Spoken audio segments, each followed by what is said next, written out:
Pinagaling ni Jesus ang paralitiko. Well, maraming pinagaling si Jesus. Kung tutuusin, nakapila. No?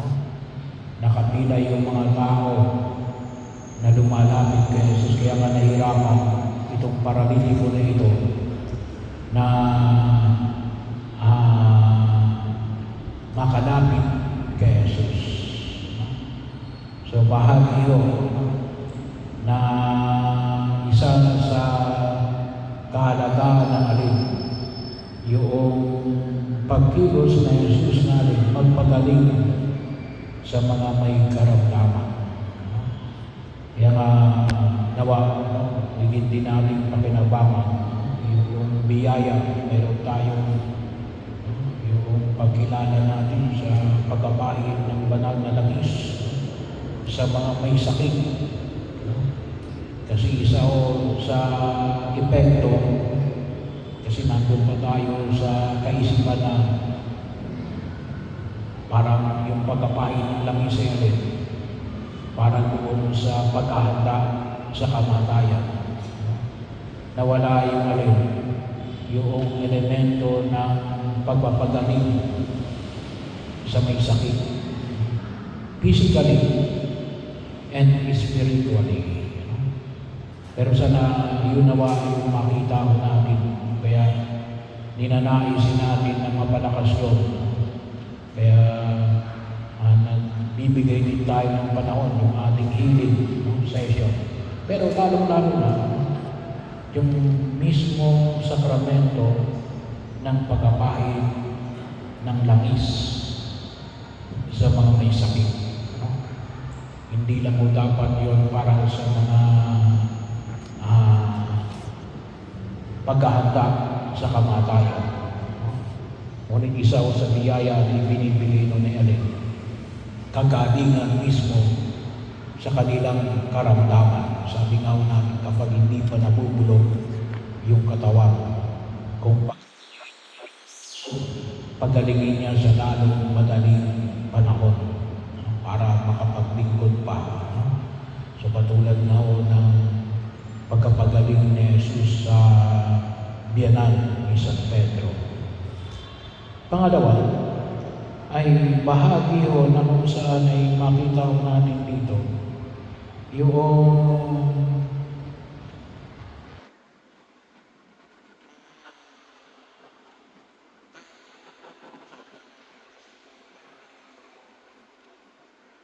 hindi makakilos.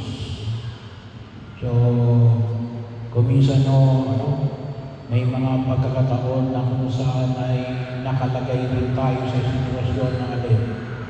Kung hindi man makakilos, restricted ang pagkilos. Well, kasama gano'n yung mga may sakit physically. Pero hindi lang mo yun. May mga tao hindi makakilos, gawa na epekto. Kung minsan ang kanilang mismo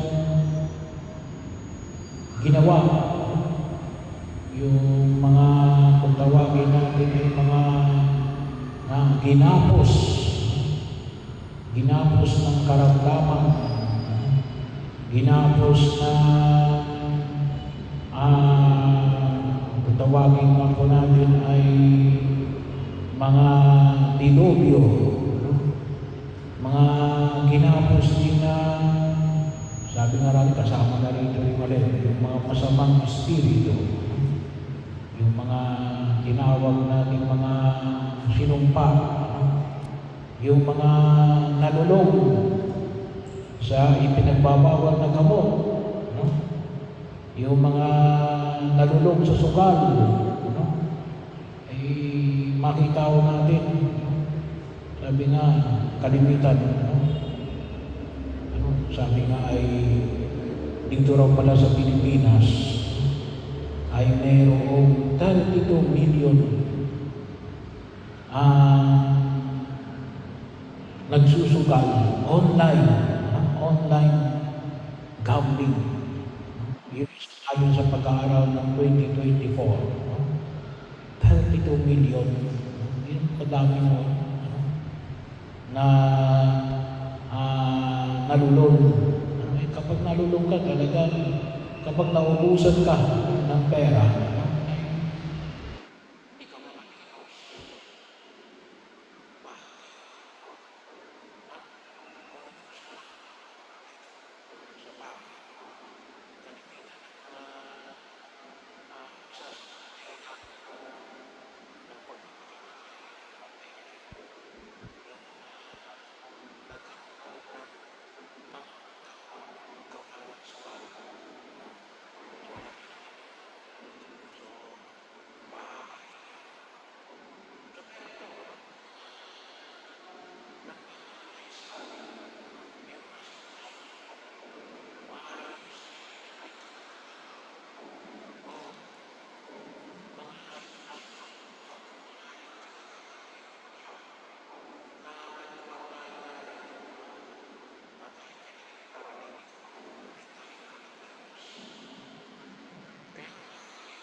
sa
ay may tutulong, ay kinakailangan din natin na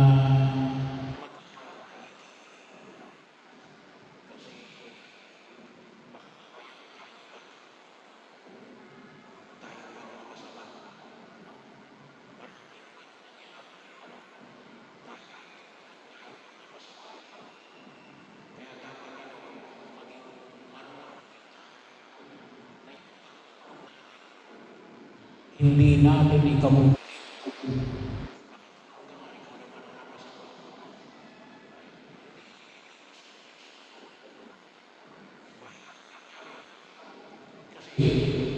kung sa pagtulong mo napasama ka, wala ka nang matutulungan. Titigil na yung pagtulong mo. Kaya kinakailangan din natin yung tamang pamamaraan.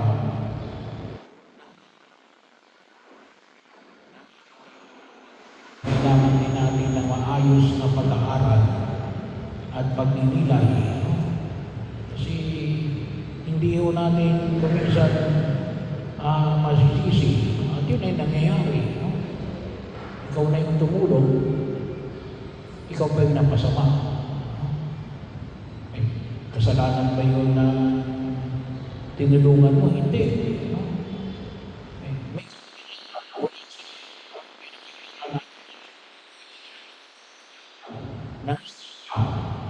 Kaya napakahalaga. Babalik ulit tayo doon sa kasi nang gagawin sa atin. At bahagi rin na kung saan ay makita natin yung isang pang elemento ay yung pagpapatawad ng kasalanan equals kagalingan. So, kaya nga sinabi ni Jesus, kasi yung unang sinabi ni Jesus na pinatatawad na kita ng iyong kasalanan. Kung tutusin, yung pinatawad niya yung paralitiko. Pero wala namang ginawa yung paralitiko Sino yung gumawa? Yung apat na nagdala doon sa tao. It is the faith of the four who brought the paralytic to Jesus. So, bahagi yun. Tayo ginawa, ay hindi lang tayo nagpapalapit ng tao para gumaling ang kanilang karamdaman. Nagpapalapit din tayo ng tao sa Diyos para alin. Yun ang pinakadulo, yung mapatawad ang kanilang kasalanan. Kasi babalik ko ulit tayo doon sa alin. Yung grasya ng Diyos. Kasi kung nasa grasya ka ng Diyos, bubuuin ka ng Diyos. So, pagagalingin ka ng Diyos. Bakit? Nasa grasya ka ng Diyos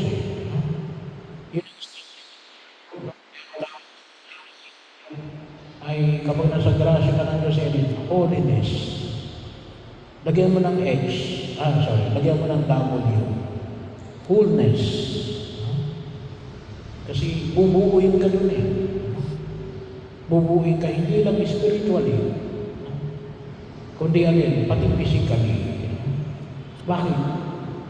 Dahil pinatawad ka sa iyong mga kasalanan. Kaya nawa, tayo rin ay maging mga tao na magpalapit